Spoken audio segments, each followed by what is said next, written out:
General retired Faiz Hamid से मेरा कोई ताल्लुक नहीं। फौज फैज हमीद का एहतसाब करना चाहती है तो करे। बानी पीटीआई की अडयाला जेल में सहाफियों से गुफ्तगू। कहा, फैज हमीद का मामला फौज का अंदरूनी मामला है। जनरल रिटायर्ड बाजवा ने नवाज शरीफ और शहबाज शरीफ के कहने पर जनरल फैज को हटाया था। फैज हमीद को हटाने पर मेरी जनरल बाजवा से सख्त तलकलामी हुई थी। वज़ीर दिफा ने जनरल रिटायर्ड बाजवा की एक्सटेंशन की बात करके मेरे मौक़िफ़ की तायद की। मखसूस नशिस्तों के फैसले पर अमल न करके ये आइन की तीसरी मरतबा खिलाफ वर्जी करेंगे। पीटीआई को मखसूस नशिस्तें न देने और आइन की खिलाफ वर्जी पर मैं पार्टी को अभी से तैयार कर रहा हूँ।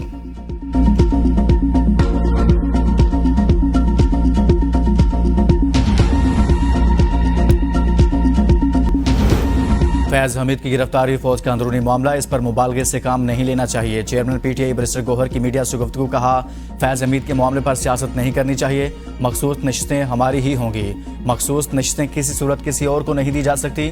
बानी की रिहाई के लिए हर महाज पर जद्दोजहद जारी रखेंगे। 22 अगस्त को इस्लामाबाद में जलसा होगा। लाहौर और कराची में भी जलसे किए जाएंगे। बानी पीटीआई के सहूलतकारी पर साबिक डिप्टी सुप्रिंटेंडेंट अडयाला जेल का पूरा नेटवर्क पकड़ा गया। जेल के मजीद 2 अफसरान असिस्टेंट नाजिम और साबिक डिप्टी सुप्रिंटेंडेंट जफर से तहकीकात शुरू। दोनों अफसरान साबिक डिप्टी सुप्रिंटेंडेंट अडयाला जेल अकरम के करीब रिहाइश पजीर थे। अडयाला जेल से हटाए गए डिप्टी सुप्रिंटेंडेंट मोहम्मद अकरम से हासिल मालूमात की बुनियाद पर मजीद 6 मुलाजमीन से पूछताछ की जाएगी। मोहम्मद अकरम के 2 अर्थली 3 वार्डर और हेड वार्डर से भी पूछताछ की जाएगी। बानी पीटीआई को जेल में मोबाइल फोन की सहूलत फराहम करने के हवाले से भी मुस्बत पेशरफ्त। 3 यूरोपीय ममालिक के नंबर्स पर बनाए गए व्हाट्सएप के लिए इस्तेमाल होने वाले मोबाइल फोन के शवाहिद भी मिल गए। अडयाला जेल से हटाए गए deputy superintendent Mohammad Akram PTI रहनुमा जुल्फी बुखारी एक साबिक सूबाई वजीर पंजाब के करीब समझे जाते हैं। डिप्टी सुप्रिंटेंडेंट मोहम्मद अकरम मुख्तलिफ औकात में 15 साल से ज़ायद अरसा अडयाला जेल में तैनात रहे। बानी पीटीआई को खिलाफ ज़ाब्ता फराहम सहूलियात। पैगाम रसानी के मामलात पर जेल इंतजामिया की मीटिंग आज होने का इम्कान।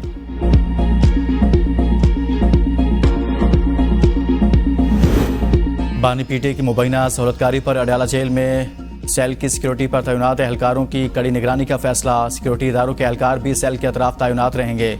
सेल के अतराफ जेल अमले को हफ्तावार तब्दील किया जाएगा। समात के दौरान जेल अमले को सहाफ़ियों, वकला और पार्टी रहनुमाओं से दूर रहने की हिदायत। जेल के अंदर रिहाइश पजीर एहलकारों की भी मुकम्मल तलाशी ली जाएगी।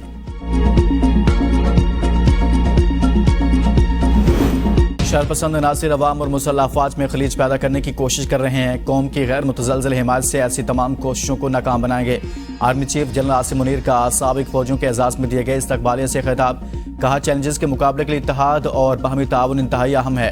पाकिस्तान की तामीर और तरक्की में अहम किरदार अदा करें। आर्मी चीफ ने साबिक फौजियों पर चैलेंजेस से नबर्द आजमा होने के लिए मुत्तहद की जरूरत पर जोर दिया।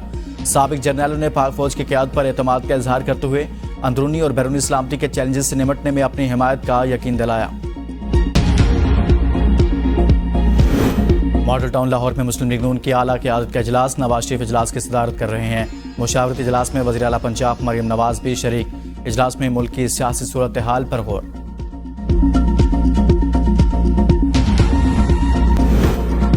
सुप्रीम कोर्ट में मार्गला हिल्स नेशनल पार्क तौहीन अदालत केस की समाअत के दौरान 190 मिलियन पाउंड केस का तज़किरा। चीफ जस्टिस ने रिमार्क्स दिए, 190 मिलियन पाउंड वाला भी बिल्डर ही था। हमने तो सिर्फ आवाम का पैसा वापस भेजने का हुक्म दिया। अदालत को गोलियां दी गई। मैंने जिंदगी में जो खरीदा अपनी कमाई से खरीदा। हिम्मत जुर्रत है तो अदालत आकर बताएं क्या गलती है।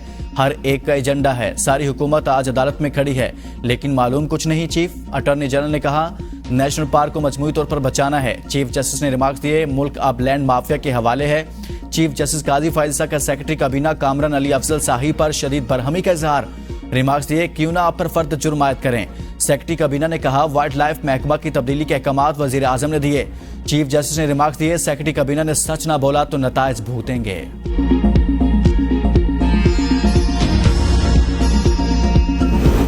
190 मिलियन पाउंड रेफरेंस केस की समाअत 17 अगस्त तक मुलतवी। समाअत एहतसाब अदालत के जज नासिर जावेद राना ने की। बानी पीटीआई और बुशरा बीबी को कमरा अदालत में पेश किया गया। केस में अब तक मजमूई तौर पर 35 गवाहान के बयान कलमबंद किए जा चुके हैं।